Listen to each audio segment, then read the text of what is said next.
김치 냉장고 열었더니 내가 담가온 김치가 하나도 없네. 어디 갔니? 다 버렸어요. 냄새 때문에 도저히 못 두겠더라고요. 밤새워 담근 건데 그렇게까지 해야 했니? 솔직히 저한테는 짐이에요. 앞으로는 가져오지 마세요. 제 입맛에는 맞지도 않아요. 내 김치는 버리고 친정엄마 반찬으로 꽉 채웠더라. 그리고 너는 입맛에 안 맞을지도 몰라도 내 아들 입맛에는 맞겠지? 무슨 말씀이세요? 재영 씨는 내래 먹지 말라고 하면 안 먹어요. 안 먹는 게 아니라 못 먹는 거겠지. 어느 시어머니와 며느리의 대화입니다. 도대체 무슨 사연일까요?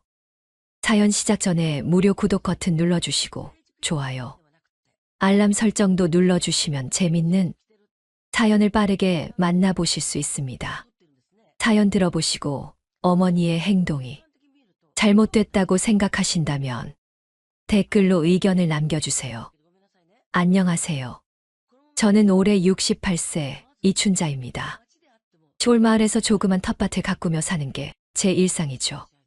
마당에는 배추와 무, 고추, 대파가 가지런히 줄을 서 있고 햇볕이 좋은 날이면 장독대 위에서 된장이 익어가는 냄새가 은은하게 풍깁니다.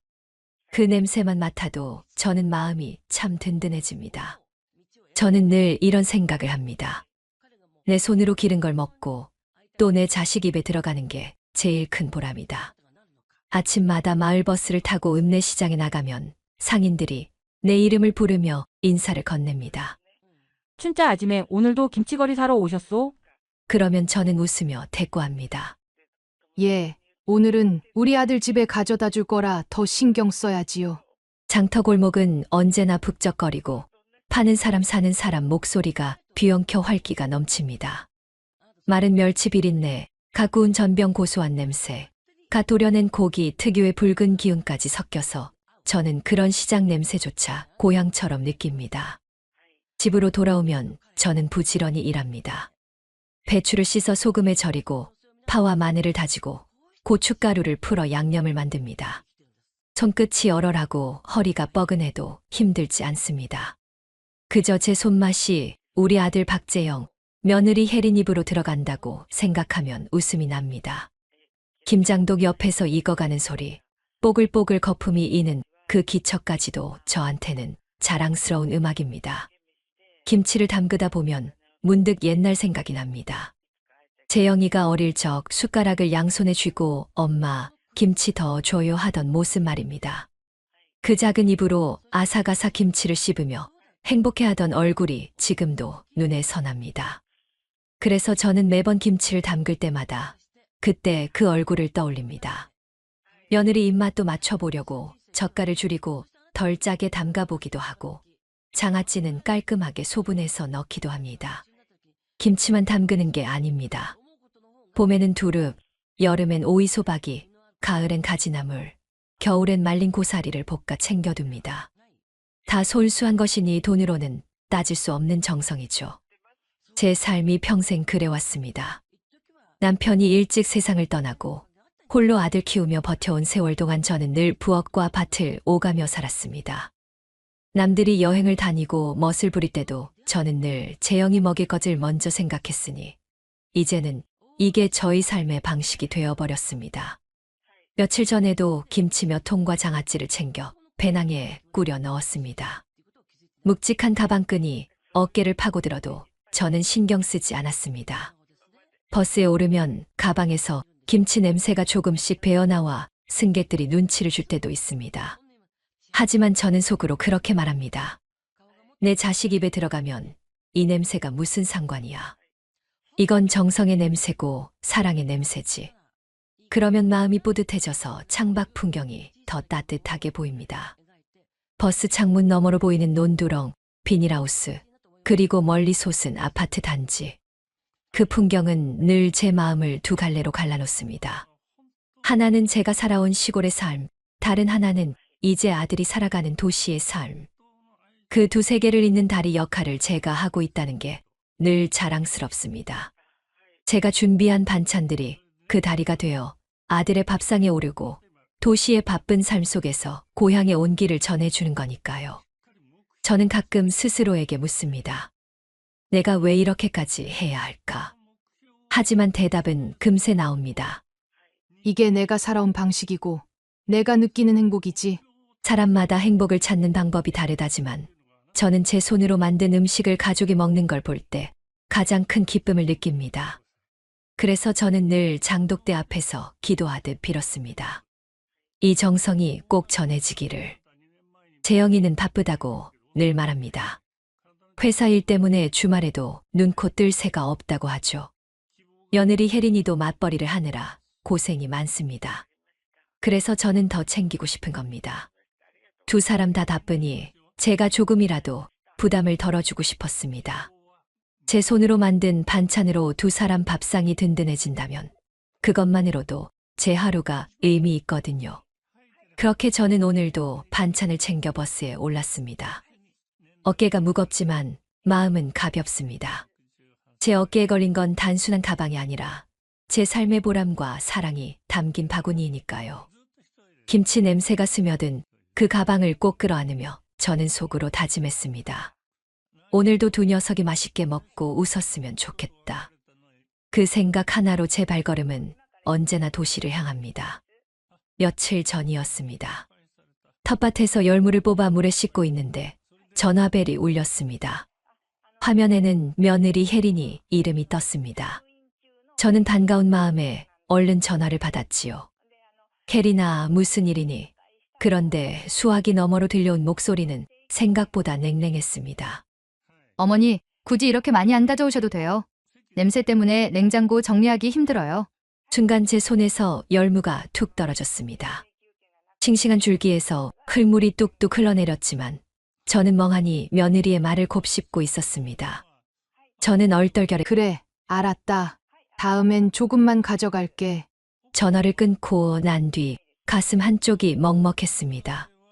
며느리가 짜증 섞인 목소리로 말한 굳이, 냄새, 힘들다는 단어들이 제 귀 속에서 둔탁하게 울렸습니다. 제게는 평생을 살아온 정성의 냄새가 그들에게는 불편한 짐이 된다는 걸 처음으로 실감한 순간이었습니다. 저녁 무렵 부엌에서 열무를 다시 다듬으며 며느리 목소리를 떠올렸습니다. 물이 철철 흐르며 바닥을 적셨는데 그 소리조차 제 마음속에선 정리하기 힘들다는 며느리 말과 겹쳐 들렸습니다. 김치 냄새는 제겐 고향의 냄새, 가족의 냄새였는데 도시 사람들 눈에는 불쾌한 냄새일 뿐일까요? 그렇게 생각하니 가슴이 저릿하며 손끝이 떨렸습니다. 며칠 뒤 장에 다녀오는 길에 버스를 탔습니다. 가방 속 김치통에서 은은히 냄새가 흘러나왔는지 앞좌석 여자가 창문을 살짝 열었습니다. 바람이 확 들어오며 제 얼굴이 화끈거렸습니다. 예전 같으면 우리 집 김치 냄새가 퍼지는구나, 자랑이지 하고 웃었을 텐데 그날은 달랐습니다. 며느리 말이 떠올라 속이 조여왔습니다. 혹시 다들 나를 불편해하나? 내 정성이 민폐가 된 걸까? 버스의 덜컹거림이 제 마음까지 흔드는 것 같았습니다. 집에 와 거울을 보았습니다.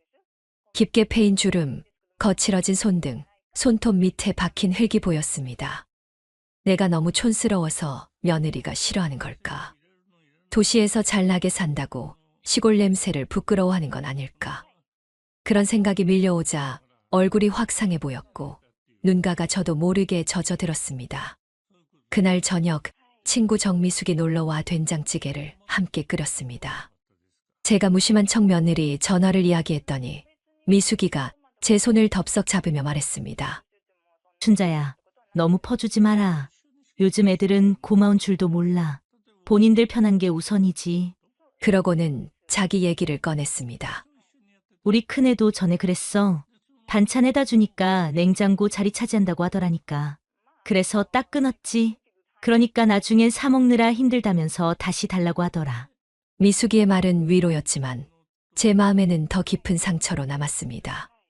저는 억지로 웃으며 혜린이는 착한 애야. 그냥 피곤해서 그랬을 거야. 속으로는 울컥하는 게 올라왔습니다. 며느리 목소리 속에 분명한 짜증이 있었고 그 톤은 차갑게 식어 있었습니다. 그날 밤 저는 이불을 뒤집어 쓴 채 한참을 뒤척였습니다. 눈을 감으면 며느리 얼굴이 떠오르고 그 말이 귓가에 다시 울렸습니다. 다음 날 우체국에 연금을 찾아갔는데 줄 서 있던 할머니가 제게 물었습니다. 춘자 아침에 또 반찬해다 주나? 저는 습관처럼 예. 뭐 애들 바쁘니까요. 라고 대답했지만 마음은 서늘했습니다. 그 말이 칭찬처럼 들리기보다 나는 왜 이렇게까지 하나 하는 의문으로 다가왔습니다. 형광등 불빛이 유난히 차갑게 깜빡거렸고 발밑의 대리석 바닥이 유리처럼 싸늘하게 느껴졌습니다. 며칠 뒤 다시 김치를 담가 가방에 넣으려는데 손이 멈칫했습니다. 혹시 또 냄새 난다고 뭐라고 할까? 이번엔 아예 가져오지 말라고 할지도 몰라. 가방끈을 쥔 손이 떨리고 한순간 내려놓고 싶어졌습니다. 하지만 이내 고개를 저으며 스스로를 다독였습니다. 아냐.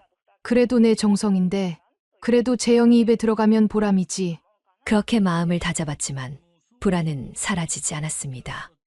그날 밤 저는 창문을 열어놓고 바람을 맞았습니다. 멀리서 개 짖는 소리, 논두렁 사이로 울어대는 풀벌레 소리가 들려왔습니다. 그 소리들은 평생 저를 위로하던 배경이었는데 그날은 유난히 쓸쓸했습니다. 저는 속으로 중얼거렸습니다. 내 정성이 냄새나는 짐이 되어버린 걸까? 내 사랑이 그들에게는 무거운 짐일 뿐일까? 그렇게 중얼거리다 보니 눈물이 왈칵 터져 나왔습니다. 꾹 참으려 했지만 베개가 흠뻑 젖을 만큼 울고 말았습니다. 그 눈물은 단순한 서운함 때문만은 아니었습니다. 평생을 바쳐 만든 제 삶의 방식, 제 존재의 의미가 무시당한다는 생각 때문이었습니다. 그날 새벽 닭이 울어댈 때까지 저는 한숨조차 제대로 못 잤습니다. 그리고 깨달았습니다. 작은 말 한마디가 사람 마음을 이렇게 뒤흔들 수 있다는 걸. 그때 저는 알았습니다. 평화롭던 제 일상이 이제는 금이 가기 시작했다는 것을. 저는 며느리의 말이 마음에 남았지만 그럼에도 불구하고 정성을 멈출 수 없었습니다. 오히려 더 신경을 써야겠다고 다짐했습니다. 이번엔 꼭 맛있게 해서 부담스럽지 않게 해줘야지. 냄새 난다는 말도 안 나오게. 그렇게 생각하니 다시 힘이 났습니다.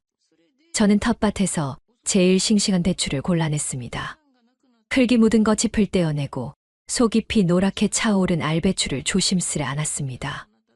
마치 제품에 안긴 아기처럼요. 우물가에서 차가운 물을 길어다 부어 씻어내는데 손끝이 얼얼했지만 저는 오히려 그 시린 촉감에 힘이 났습니다.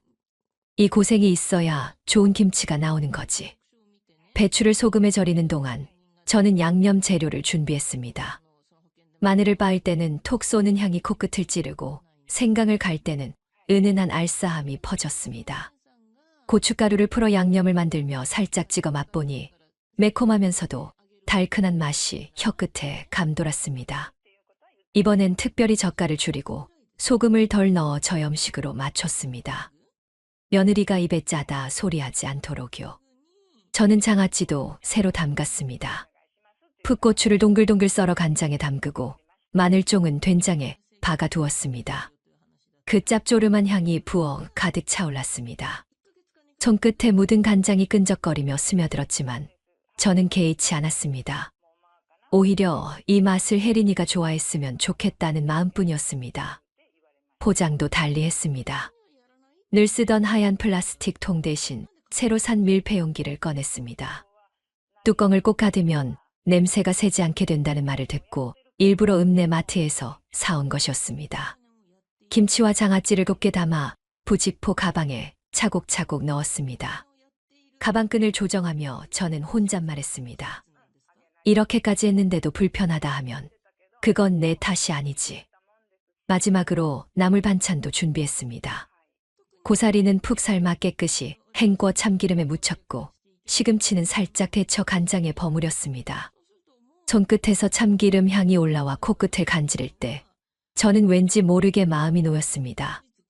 이 정도면 도시 입맛에도 괜찮겠지. 이걸 싫다 할 리가 없지. 준비를 마친 뒤 부엌 식탁 위에 줄지어 놓인 반찬통들을 바라보며 잠시 멈춰 섰습니다. 햇빛이 스며든 부엌 창가에 반짝이며 놓인 반찬통들이 제겐 보물처럼 보였습니다. 땀방울이 뺨을 타고 흘렀지만 속은 뿌듯했습니다. 저는 그 순간까지도 확신했습니다. 이건 분명히 아이들이 좋아할 거야. 캐린이도 이번엔 고맙다고 웃겠지.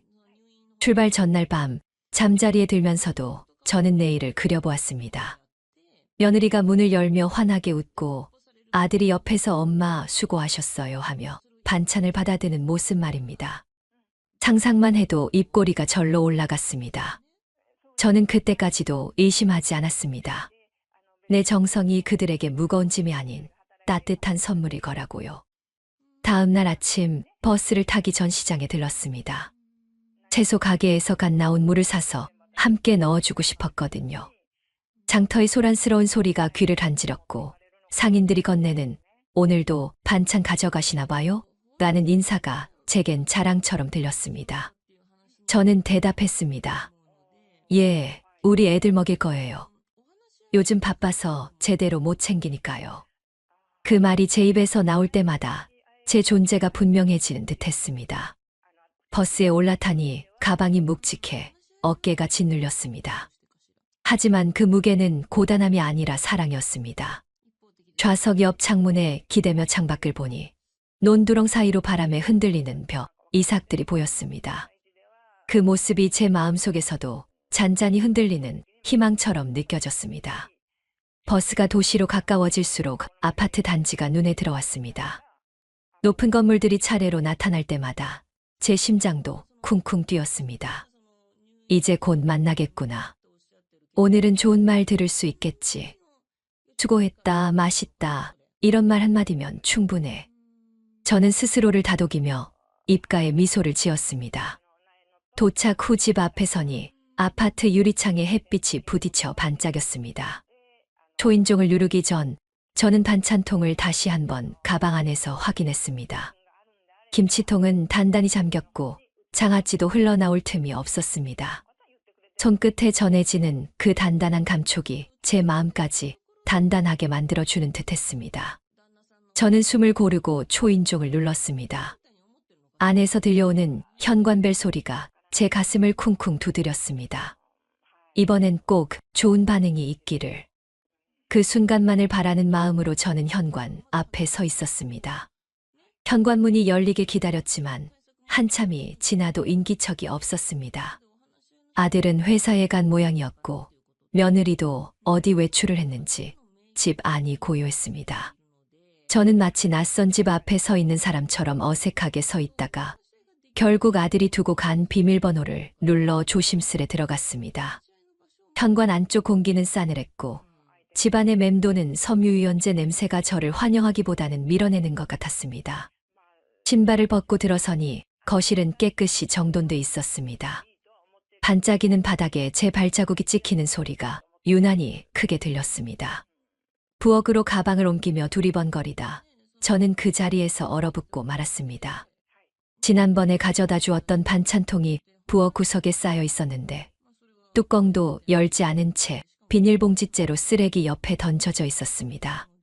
순간 심장이 철렁 내려앉았습니다. 반찬통은 이미 냄새가 배어 있었고 속은 곰팡이가 피어 새까매져 있었습니다. 그 모습을 보는 순간 제 속에서 무언가가 와르르 무너져 내렸습니다. 아니, 이걸 왜? 목구멍까지 울컥 치밀어 올랐지만 집 안엔 아무도 없었습니다. 저는 반찬통을 하나하나 들여다보다 결국 주저앉고 말았습니다. 그동안 정성껏 담았던 반찬들이 비닐봉지 안에서 썩어가는 모습을 보니 눈물이 왈칵 터져 나왔습니다. 며느리 입에 들어갈 거라 생각하며 새벽까지 고생한 제 손길이 이렇게 쓰레기 더미에 던져질 줄은 몰랐습니다. 손끝이 시커멓게 된 나물 조각을 만지자 끈적한 냄새가 손에 묻어 더 견딜 수가 없었습니다. 저는 얼른 창문을 열어 환기를 시켰습니다. 바깥에서 차들이 지나가는 소리와 함께 매캐한 매연 냄새가 밀려 들어왔습니다. 그 냄새마저도 제겐 위로 같았습니다. 차라리 매연이 낫지 내 정성이 이렇게 버려지는 냄새보다는 그렇게 생각하니 눈물이 다시 쏟아졌습니다. 한참을 앉아 있다가 정신을 다잡으려 부엌을 정리하기 시작했습니다. 반찬통들을 씻어내려 수도꼭지를 틀자 찬물이 손등에 부딪혀 소름이 돋았습니다. 하지만 그보다 더 서늘한 건 제 가슴이었습니다. 혹시 내가 너무 많이 챙겨서 그랬나? 냉장고에 들어갈 자리가 없어서 그런 걸까? 그렇게 스스로를 위로하려 했지만 곧바로 떠오른 며느리의 목소리가 제 생각을 무너뜨렸습니다. 굳이 이렇게 많이 안 가져오셔도 돼요. 냄새 때문에 힘들어요. 저는 반찬통을 닦으며 속으로 중얼거렸습니다. 내가 짐이 된 걸까? 내 정성이 짐이 된 걸까? 그 말이 자꾸 맴돌아 머리가 지끈거렸습니다. 싱크대 위에 부딪히는 반찬통 소리가 유난히 날카롭게 들려서 제 마음까지 긁어내는 것 같았습니다. 시간이 한참 지나 아들이 들어왔습니다. 그는 서류 가방을 던져놓고 피곤한 얼굴로 말했습니다. 엄마 오셨어요? 아, 미안해요. 오늘 회의가 길어져서. 그의 얼굴에는 진심 어린 미안함이 담겨 있었지만 저는 그보다 먼저 부엌 구석의 반찬통 더미가 떠올라 마음이 서늘했습니다. 저는 물었습니다. 재영아, 지난번에 내가 가져온 반찬 왜 그대로 버려져 있었니? 아들은 순간 당황한 얼굴로 시선을 피했습니다. 그리고는 더듬으며 말했습니다. 그게 혜린이가 요즘 입맛이 달라져서 또 친구들이 집에 자주 오니까 냉장고가 좀. 하지만 그의 말은 점점 작아지다 결국 멈췄습니다. 저를 바라보는 그의 눈빛에는 죄책감이 어려 있었지만 그 죄책감이 변명으로만 들렸습니다. 그때 현관문이 열리며 며느리가 들어왔습니다. 화려한 옷차림의 쇼핑백을 들고 있었지요. 저를 보더니 잠시 놀라는 표정을 짓더니 아무렇지 않게 말했습니다. 어머니 오셨어요? 저 친구들 만나고 오는 길이에요. 그녀는 제 눈치를 보지도 않고 냉장고를 열어 안에 있던 음료수를 꺼냈습니다. 김치 냉장고 문이 열리자 안에서 시원한 공기와 함께 낯선 냄새가 풍겨 나왔습니다. 저는 그 자리에서 그대로 얼어붙고 말았습니다. 제 김치는 어디에도 없었고 대신 수입 맥주와 와인 포장된 간식들, 그리고 며느리 친정에서 온 반찬들이 가지런히 자리하고 있었습니다. 손끝이 덜덜 떨리며 김치 냉장고 안을 똑바로 바라봤습니다. 제 정성은 흔적도 없이 사라지고 대신 화려하고 값비싼 것들만 채워져 있었습니다. 그 순간 제 속에서 또 한 번 무언가가 무너져 내렸습니다. 하지만 입술은 굳어붙은 듯 떨어지지 않았습니다. 며느리는 제 표정을 보며 태연하게 말했습니다. 어머니, 요즘은 이렇게 사 먹는 게 더 편해요. 김치는 냄새도 많이 나고요. 그 말이 비수처럼 제 가슴을 찔렀습니다. 제 손에서 땀이 줄줄 흘러내렸고 심장은 쿵쾅거렸습니다. 이게 정말 현실인가 싶었습니다. 아들은 며느리 옆에서 곤란한 얼굴을 하고 있었지만 끝내 한마디 변호조차 하지 못했습니다. 그의 침묵은 제게 더 큰 상처였습니다. 내가 낳아 키운 아들이 저렇게 눈치만 보고 있구나. 내 편은 아무도 없구나. 서러움이 파도처럼 밀려와 눈앞이 뿌옇게 흐려졌습니다. 저는 떨리는 목소리로 겨우 말했습니다. 그래도 내 어머니가 밤새워 담근 건데 그렇게 다 버릴 수 있니? 그러나 며느리는 당당하게 대답했습니다. 우리 집 냉장고인데요. 저희 생활 방식에 맞게 쓰는 게 뭐가 문제예요? 그 순간 집 안공기가 서늘하게 얼어붙는 것 같았습니다. 며느리의 말은 단순한 대답이 아니라 저를 향한 단호한 선긋기였습니다. 저는 그 자리에 서서 아무 말도 못하고 굳어버렸습니다. 내 존재가, 내 정성이 단숨에 무가치해진 기분이었습니다. 저는 멍하니 김치 냉장고 앞에 서 있었습니다. 차가운 바람이 제 얼굴에 스쳤지만 가슴은 뜨겁게 달아오르고 있었습니다. 겨우 입술을 떼어 며느리에게 물었습니다. 혜린아, 내가 가져온 김치랑 반찬은 다 어디 갔니? 그러자 며느리는 눈을 동그랗게 뜨더니 피식 웃으며 말했습니다. 아, 그거요? 다 버렸죠. 냄새 때문에 도저히 못 두겠더라고요.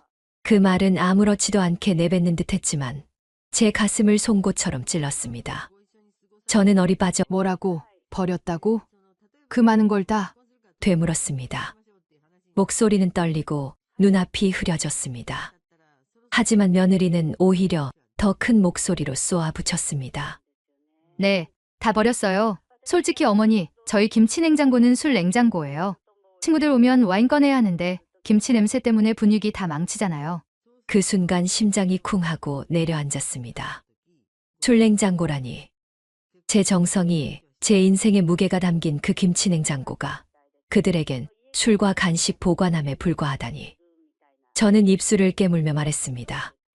그래도 내 시어머니가 내 어머니 같은 사람이 밤새워 담근 건데 그걸 그렇게 버릴 수가 있니?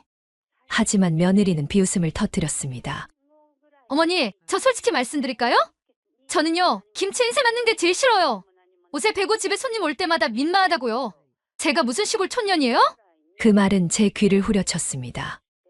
촌년. 그 단어가 제 평생을 조롱하는 듯 했습니다. 저는 숨이 막혀 말을 잇지 못했습니다.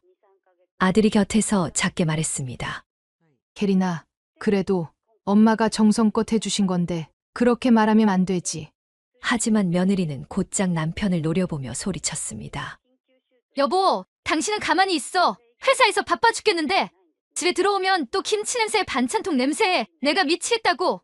저는 더 이상 참을 수 없어 손을 부르르 떨며 말했습니다.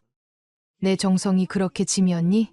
내 입에 들어가는 게 보람이라 생각했는데 그게 다 불편하고 창피했니? 눈물이 저도 모르게 볼을 타고 흘렀습니다. 그러자 며느리는 팔짱을 끼고 고개를 젖히며 말했습니다. 맞아요. 솔직히 짐이에요.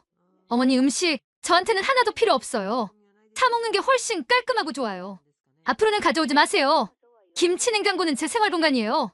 제가 쓰고 싶은 대로 쓸 거예요. 순간 집안 공기가 싸늘하게 얼어붙었습니다. 아들은 두 눈을 굴리며 안절부절 못했지만 끝내 제 편을 들어주지 않았습니다. 그의 침묵은 오히려 며느리의 말에 힘을 실어주는 듯 했습니다. 저는 떨리는 목소리로 마지막 힘을 내어 말했습니다. 그래도 내 어머니가 이 나이에 허리 굽혀가며 담근 건데 그렇게 무시할 수 있니? 하지만 며느리는 단호하게 대답했습니다. 네, 무시할 수 있어요.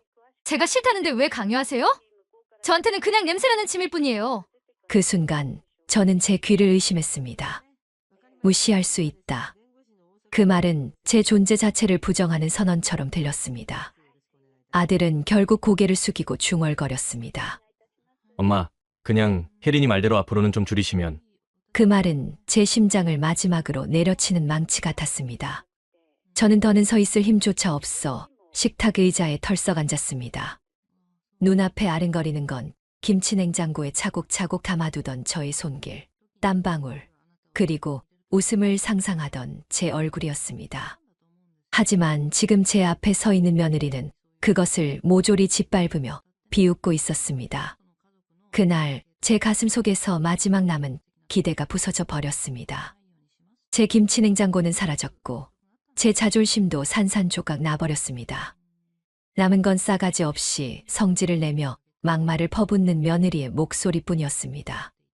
집안은 고요했지만 그 고요가 오히려 귀를 찌를 만큼 날카롭게 느껴졌습니다. 며느리는 김치 냉장고 문을 쾅 닫은 뒤 팔짱을 낀 채 거실로 나가버렸습니다. 그 뒤통수에는 미안함조차 없었습니다. 저는 부엌 의자에 앉아 멍하니 천장을 바라보았습니다. 눈물은 이미 말라버렸지만 가슴 속은 더 허전했습니다. 아들은 옆에 서서 우왕좌왕하다가 결국 입을 열었습니다. 엄마, 혜린이도 요즘 스트레스가 많아요. 회사 생활도 힘든데 그냥 이해해주세요. 그의 목소리는 점점 작아졌고 저는 그 말 속에서 도망치는 기색을 읽을 수 있었습니다. 결국 그는 아내와 어머니 사이에서 끝내 누구의 손도 잡지 못했습니다. 저는 떨리는 목소리로 대꾸했습니다. 재영아, 내 아내가 무슨 말을 했는지 내 귀로 똑똑히 들었니? 내 어머니를 무시하겠다고 했어. 정성이 짐이라 했어. 그런데도 너는 가만히 있을 거니? 제 질문에 아들은 눈을 피하며 고개를 떨궜습니다. 며칠이 지나도록 제 마음은 편치 않았습니다. 아들과 며느리의 집을 떠나 돌아오는 버스 안, 저는 창밖만 뚫어지게 바라보았습니다. 논두렁에 바람이 불어 벼가 흔들리고 있었지만 제 마음은 흔들리는 벼보다 더 휘청거렸습니다. 내가 왜 이렇게까지 해야 했을까? 왜 내 아들에게조차 위로 한마디 못 받는 걸까? 그날 이후 아들과의 전화 통화는 짧아졌습니다.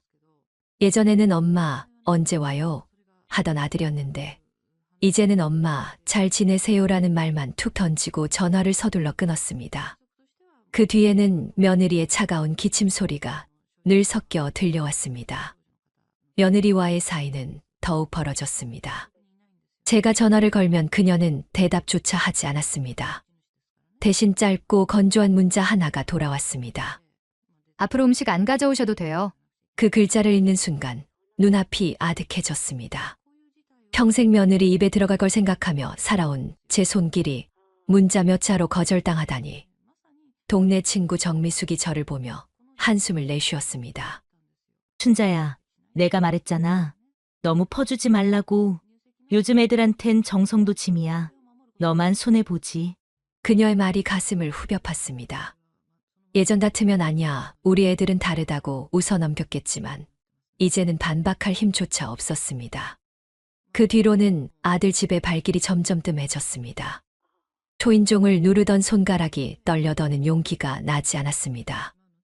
혹여 며느리의 싸늘한 얼굴을 다시 마주칠까 두려웠습니다.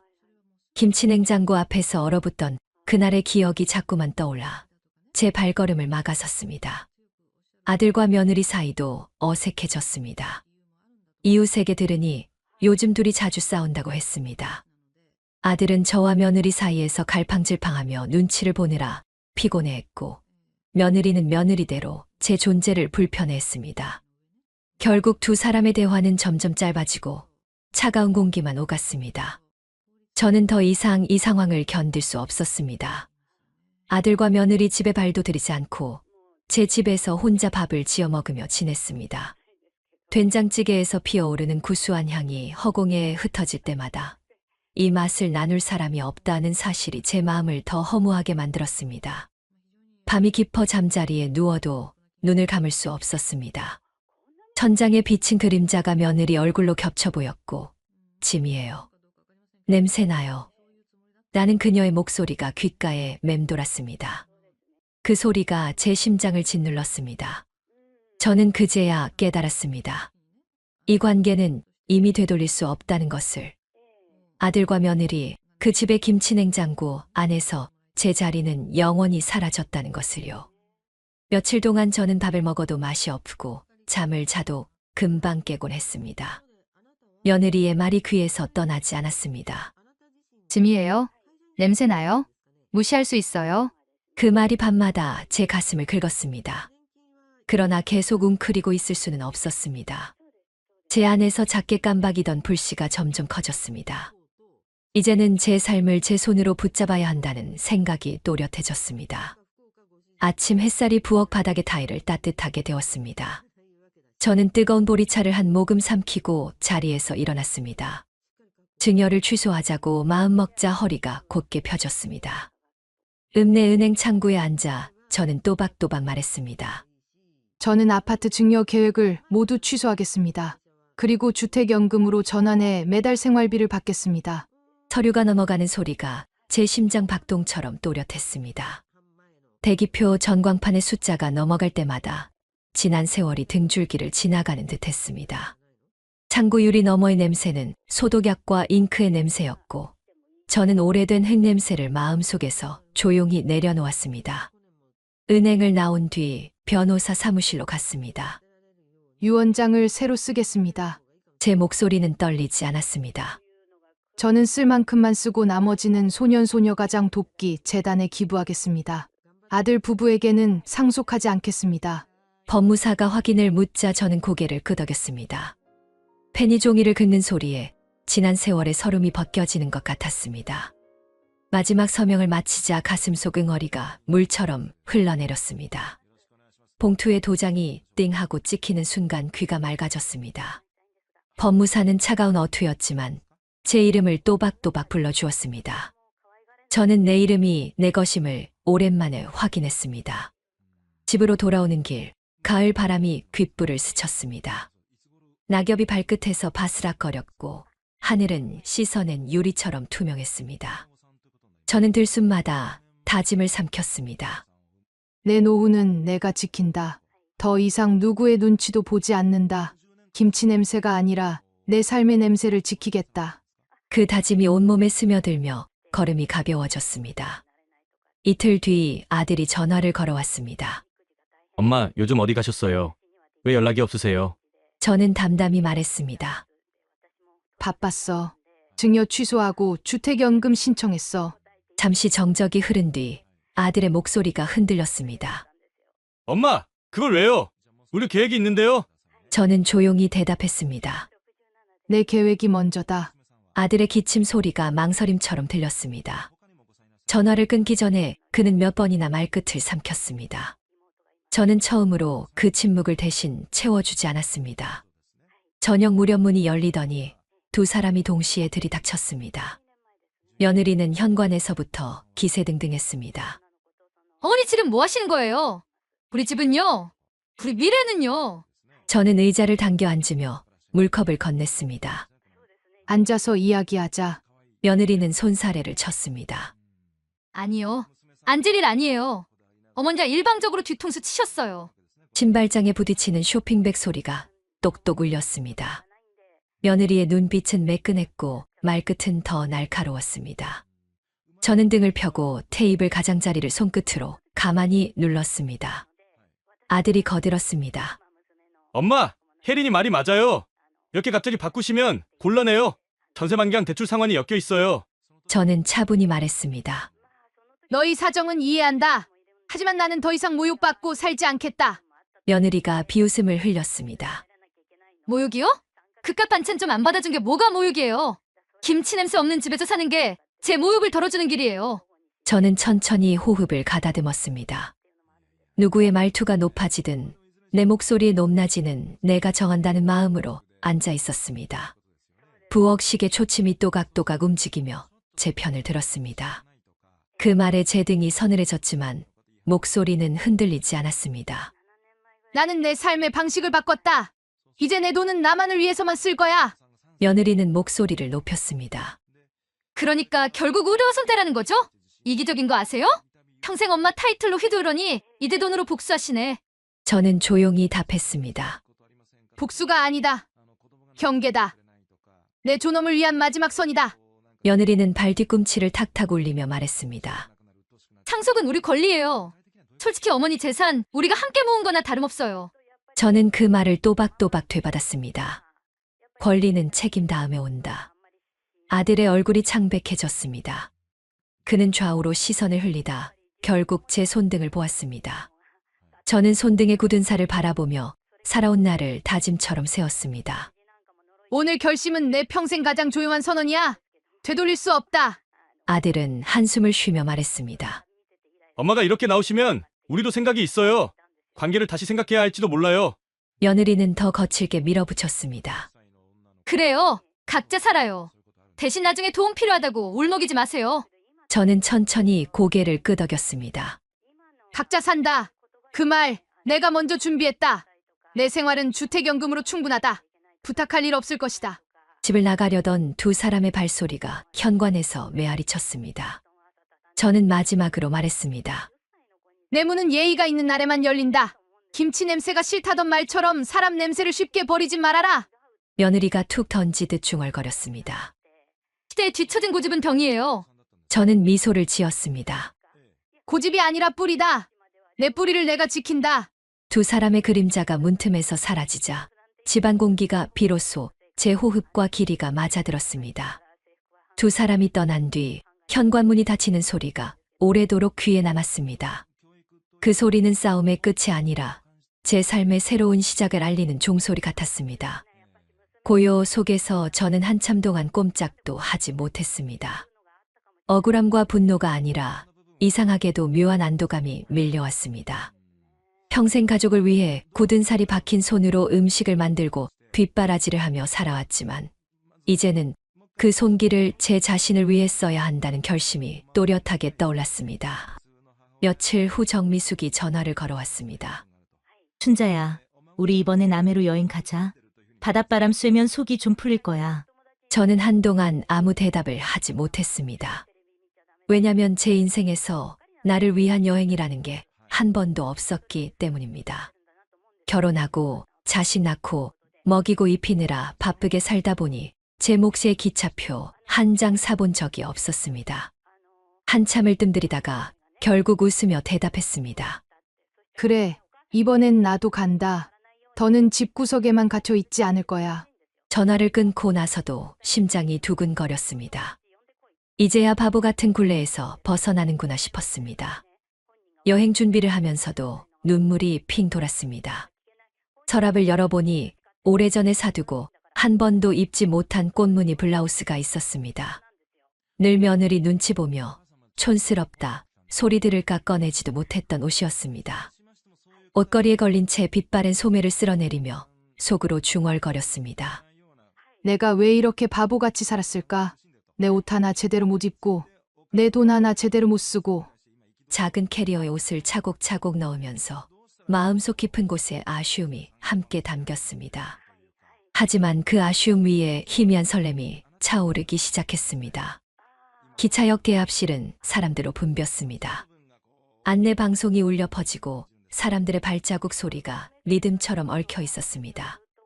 제 손에는 무거운 반찬통 대신 작은 여행 가방 하나가 들려 있었습니다. 예전에는 김치 냄새 밴 가방 때문에 어깨를 움츠렸지만 오늘은 아니었습니다. 가방에서 풍기는 건 비누 냄새와 새 옷 냄새뿐이었습니다. 기차가 덜컹거리며 출발할 때 제 마음속에 억눌렸던 서러움이 차창 밖 풍경과 함께 흔들리며 멀리 흩어지는 듯 했습니다. 남해의 바다는 끝이 없었습니다. 짭조름한 바닷냄이 코끝을 스쳤고 파도가 부서지는 소리가 가슴을 두드렸습니다. 정미숙과 갓 튀긴 멸치튀김을 나눠 먹으며 바닷가 벤치에 앉았을 때 저는 속으로 중얼거렸습니다. 이게 바로 내 인생의 맛이지. 내가 지켜낸 내 자유지. 모래가 발끝을 간지럽고 갈매기가 머리 위를 맴돌았습니다. 그 풍경 속에서 저는 처음으로 내 삶을 살아있다는 실감을 했습니다. 집으로 돌아온 뒤 정미숙의 권유로 문화센터에 등록했습니다. 첫날 서예 강좌에서 하얀 종이 위에 붓을 대는 순간 먹물이 스르르 번지며 새로운 길이 열리는 듯 했습니다. 강사가 말했습니다. 천천히 그러나 단단하게 써 내려가세요. 그 말은 마치 제 지난 삶에 내려주는 판결 같았습니다. 저는 붓끝을 따라 번지는 검은 선을 보며 이제는 내 인생을 스스로 써 내려가리라 다짐했습니다. 집 안은 여전히 조용했지만 더 이상 적막하지 않았습니다. 김치 냉장고 사건은 아직도 아픈 기억으로 남아 있었지만 그 덕분에 저는 제 존엄을 되찾았습니다. 아들과 며느리가 언젠가 다시 문을 두드린다 해도 저는 흔들리지 않을 것입니다. 제 노후는 제 것이고 제 존엄은 제 선택으로 지켜내야 한다는 믿음이 단단히 뿌리 내렸기 때문입니다. 밤이 깊어 전등 불빛 아래 앉아 따뜻한 차를 홀짝이며 창밖을 바라봤습니다. 가을바람이 창문을 흔들었고 그 바람이 제 마음을 닮아 있었습니다. 저는 미소를 지으며 속삭였습니다. 이제 내 삶은 내가 지킨다. 누구도 내 뿌리를 흔들 수 없어. 그 목소리는 벽에 부딪혀 다시 제 가슴으로 돌아왔습니다. 그리고 저는 오늘 비로소 제 삶의 주인이 되었습니다. 여러분이라면 누군가가 여러분의 정성을 짐이라며 내던졌을 때 어떻게 하시겠습니까? 저는 이제 답을 압니다. 존엄을 지키는 선택, 그것이야말로 가장 값진 노후의 길이라는 것을요. 사연 들어주셔서 감사합니다. 영상 보시고 어머니의 행동이 잘못됐다고 생각하신다면 댓글로 의견을 남겨주세요. 다음 영상에서도 재밌는 사연이 기다리고 있습니다. 무료로 누를 수 있는 구독과 좋아요, 알람 설정을 눌러주시면 다음 영상을 더 빨리 만나보실 수 있습니다.